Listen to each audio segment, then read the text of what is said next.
ಎಲ್ಲರಿಗೂ ನಮಸ್ಕಾರ. ಕಿರಣ ಸರಸ್ವತಿ ಯೂಟ್ಯೂಬ್ ಚಾನಲ್ಗೆ ನಿಮಗೆಲ್ಲ ಆತ್ಮೀಯವಾದ ಸ್ವಾಗತ. ಎಲ್ಲರಿಗೂ ರಕ್ಷಾಬಂಧನ ಹಬ್ಬದ ಹಾರ್ದಿಕ ಶುಭಾಶಯಗಳು. ಶ್ರಾವಣ ಮಾಸದ ಹುಣ್ಣಿಮೆಯ ದಿನದಂದು ರಕ್ಷಾಬಂಧನ ಹಬ್ಬವನ್ನು ಆಚರಿಸಲಾಗುವುದು.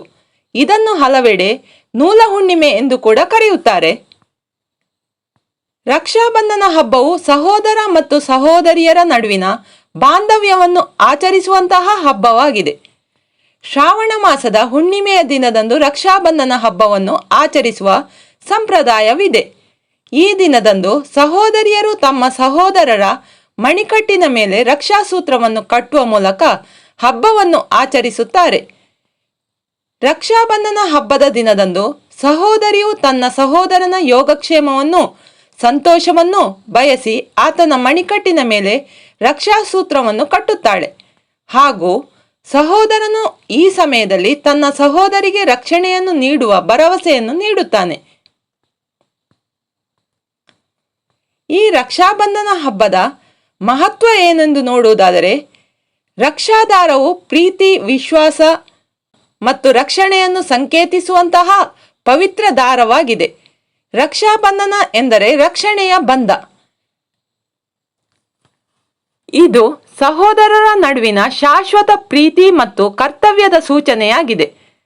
ಇದು ಸಹೋದರ ಸಹೋದರಿಯರ ನಡುವಿನ ವಾತ್ಸಲ್ಯದ ಬಂಧವನ್ನು ಗೌರವಿಸುವ ಮತ್ತು ಬಲಪಡಿಸುವ ಸಮಯ. ವೈದಿಕ ಗ್ರಂಥಗಳ ಪ್ರಕಾರ ಸಹೋದರರು ತಮ್ಮ ಸಹೋದರಿಯರನ್ನು ರಕ್ಷಿಸುವ ಮತ್ತು ಅವರಿಗೆ ಪ್ರೀತಿ, ಕಾಳಜಿ ಮತ್ತು ಬೆಂಬಲವನ್ನು ಒದಗಿಸುವ ದೈವಿಕ ಜವಾಬ್ದಾರಿಯನ್ನು ಹೊಂದಿದ್ದಾರೆ. ರಕ್ಷಾಬಂಧನವು ಈ ಪವಿತ್ರ ಕರ್ತವ್ಯದ ಜ್ಞಾಪನೆ ಮತ್ತು ಒಡಹುಟ್ಟಿದವರ ನಡುವಿನ ಅಚಲ ಬಾಂಧವ್ಯವನ್ನು ಸ್ಮರಿಸುವ ಹಬ್ಬವಾಗಿದೆ. ರಕ್ಷಾಬಂಧನಕ್ಕಿದೆ ಭಾವುಕ ಇತಿಹಾಸ. ದೇವರನ್ನು ಬಿಟ್ಟಿಲ್ಲ ಸಹೋದರ ಸಹೋದರಿಯ ಸಂಬಂಧ. ರಕ್ಷಾಬಂಧನವು ಸಹೋದರ ಸಹೋದರಿಯರ ನಡುವಿನ ಅವಿನಾಭಾವ ಸಂಬಂಧದ ಸಂಕೇತ. ಈ ಹಬ್ಬವು ಪ್ರೀತಿ, ವಿಶ್ವಾಸ, ರಕ್ಷಣೆಯನ್ನು ಎತ್ತಿ ಹಿಡಿಯುತ್ತದೆ ಮತ್ತು ಇಂದಿಗೂ ಭಾರತೀಯ ಸಂಸ್ಕೃತಿಯಲ್ಲಿ ರಕ್ಷಾಬಂಧನಕ್ಕೆ ಅತ್ಯುನ್ನತ ಸ್ಥಾನಮಾನವಿದೆ. ಆದರೆ ಈ ಹಬ್ಬವು ಯಾವಾಗ ಮತ್ತು ಹೇಗೆ ಆರಂಭವಾಯಿತು ಗೊತ್ತಾ? ರಕ್ಷಾಬಂಧನಕ್ಕೆ ಸಂಬಂಧಿಸಿದ ಇತಿಹಾಸ, ಪೌರಾಣಿಕ ಕಥೆಗಳನ್ನು ನಾವು ನೋಡೋಣ. ಶ್ರೀಕೃಷ್ಣ ದ್ರೌಪದಿಯ ಅನ್ಯೋನ್ಯತೆಯ ದ್ಯೋತಕ ಈ ರಾಖಿ ಹಬ್ಬ. ನೂಲ ಹುಣ್ಣಿಮೆಯ ದಿನ ಆಚರಿಸುವ ಈ ರಕ್ಷಾಬಂಧನಕ್ಕೆ ನಮ್ಮ ಸನಾತನ ಹಿಂದೂ ಸಂಪ್ರದಾಯದಲ್ಲಿ ತನ್ನದೇ ಆದ ಮಹತ್ವ ಇದೆ. ಈ ರಕ್ಷಾಬಂಧನ ಹಬ್ಬದ ಹಿಂದೆ ಕೂಡ ಪೌರಾಣಿಕ ಕಥೆಗಳು ಇದ್ದು, ಮಹಾಭಾರತದಲ್ಲಿ ರಾಜಾಸೂಯ ಮಾಡುವಾಗ ಯುಧಿಷ್ಠಿರನು ಶ್ರೀಕೃಷ್ಣನಿಗೆ ಯಜಮಾನಿಕೆಯನ್ನು ನೀಡುತ್ತಾನೆ. ಇದರಿಂದ ಕುಪಿತನಾದ ಶಿಶುಪಾಲ 100 ಸಲ ಕೃಷ್ಣನನ್ನು ನಿಂದಿಸುತ್ತಾನೆ. ಆಗ ಸುದರ್ಶನ ಚಕ್ರವನ್ನು ಪ್ರಹಾರ ಮಾಡಿ ಶಿಶುಪಾಲನನ್ನು ಸಂಹಾರ ಮಾಡುವಾಗ ಶ್ರೀಕೃಷ್ಣನ ಕೈಗೆ ಸುದರ್ಶನ ಚಕ್ರದ ಅಲಗು ತಾಗಿ ರಕ್ತ ಬರುತ್ತದೆ.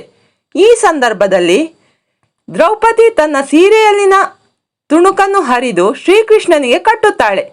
ಈ ಸಂದರ್ಭದಲ್ಲಿ ಕೃಷ್ಣ, ಇದು ನನಗೆ ರಕ್ಷೆಯಾಗಿದೆ, ನಿನ್ನ ಕಷ್ಟಕ್ಕೆ ನಾನು ಸಹಾಯ ಮಾಡುತ್ತೇನೆ ಎಂದು ಕೃಷ್ಣ ಮಾತನ್ನು ಕೊಡುತ್ತಾನೆ. ನಂತರ ದ್ರೌಪದಿಯನ್ನು ತುಂಬಿದ ಸಭೆಯಲ್ಲಿ ಸೀರೆ ಎಳೆದು ಅವಮಾನಿಸಿದಾಗ ಶ್ರೀಕೃಷ್ಣ ಅಕ್ಷಯಾಂಬರವನ್ನು ನೀಡುವ ಮೂಲಕ ತನ್ನ ತಂಗಿಗೆ ರಕ್ಷಣೆಯಾಗಿ ನಿಲ್ಲುತ್ತಾನೆ. ಇನ್ನು ಕೊನೆಯದಾಗಿ ರಕ್ಷಾಬಂಧನವನ್ನು ಆಚರಿಸುವುದು ಹೇಗೆ ಎಂದು ನೋಡೋಣ. ರಕ್ಷಾಬಂಧನ ಹಬ್ಬವು ಒಂದು ಸ್ಥಳದಿಂದ ಇನ್ನೊಂದು ಸ್ಥಳಕ್ಕೆ, ಒಂದು ಸಂಪ್ರದಾಯದಿಂದ ಇನ್ನೊಂದು ಸಂಪ್ರದಾಯಕ್ಕೆ ಭಿನ್ನ ಭಿನ್ನವಾಗಿರುತ್ತದೆ. ರಾಖಿಯನ್ನು ಕಟ್ಟುವುದಕ್ಕಾಗಿ ಮೊದಲು ರಾಖಿಯ ತಟ್ಟೆಯನ್ನು ಸಿದ್ಧಪಡಿಸಿಕೊಳ್ಳಬೇಕು. ಇದಕ್ಕಾಗಿ ನಾವು ಒಂದು ಅಗಲವಾದ ತಟ್ಟೆಯನ್ನು ಅರಸಿನ ಕುಂಕುಮ, ರಾಖಿ, ಅಕ್ಷತೆ, ದೀಪ, ಸಿಹಿ ತಿಂಡಿಗಳು ಮತ್ತು ಹೂವುಗಳನ್ನು ಇಟ್ಟುಕೊಳ್ಳಬೇಕು. ಮೊದಲು ಮನೆಯ ದೇವರ ಮುಂದೆ ಈ ಪೂಜಾ ತಟ್ಟೆಯನ್ನು ಇರಿಸಬೇಕು. ನಂತರ ರಕ್ಷಾಬಂಧನ ಆಚರಣೆಯು ಸಾಮಾನ್ಯವಾಗಿ ಸಹೋದರಿಯು ತನ್ನ ಸಹೋದರನ ಹಣೆಯ ಮೇಲೆ ತಿಲಕವನ್ನು ಇಡುವುದರೊಂದಿಗೆ ಪ್ರಾರಂಭವಾಗುವುದು. ಇದು ಸಹೋದರನಿಗೆ ಅದೃಷ್ಟವನ್ನು, ದೈವಿಕ ಆಶೀರ್ವಾದವನ್ನು ಕೋರುವ ಹಬ್ಬವಾಗಿದೆ. ಸಹೋದರಿ ತನ್ನ ಸಹೋದರನಿಗೆ ಆರತಿಯನ್ನು ಮಾಡುತ್ತಾಳೆ. ತನ್ನ ಸಹೋದರನ ಯೋಗಕ್ಷೇಮ ಮತ್ತು ಯಶಸ್ಸಿಗೆ ಪ್ರಾರ್ಥಿಸುತ್ತಾಳೆ. ಆರತಿಯ ನಂತರ ಸಹೋದರಿಯು ತನ್ನ ಸಹೋದರನ ಬಲಗೈ ಮಣಿಕಟ್ಟಿನ ಮೇಲೆ ರಕ್ಷಾಸೂತ್ರವನ್ನು ಕಟ್ಟುತ್ತಾಳೆ.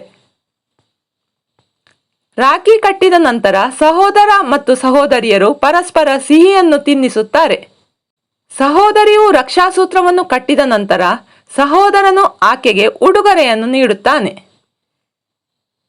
ಈ ಎಲ್ಲ ಮಾಹಿತಿಗಳು ನಿಮಗೆ ಇಷ್ಟವಾದರೆ ವಿಡಿಯೋವನ್ನು ಲೈಕ್ ಮಾಡಿ, ಶೇರ್ ಮಾಡಿ ಮತ್ತು ಕಮೆಂಟ್ ಮಾಡಿ. ನೀವಿನ್ನೂ ನಮ್ಮ ಚಾನಲನ್ನು ಸಬ್ಸ್ಕ್ರೈಬ್ ಆಗಿಲ್ಲ ಎಂದಾದರೆ ದಯವಿಟ್ಟು ಸಬ್ಸ್ಕ್ರೈಬ್ ಆಗಿ ಬೆಂಬಲ ನೀಡಿ. ಧನ್ಯವಾದಗಳು.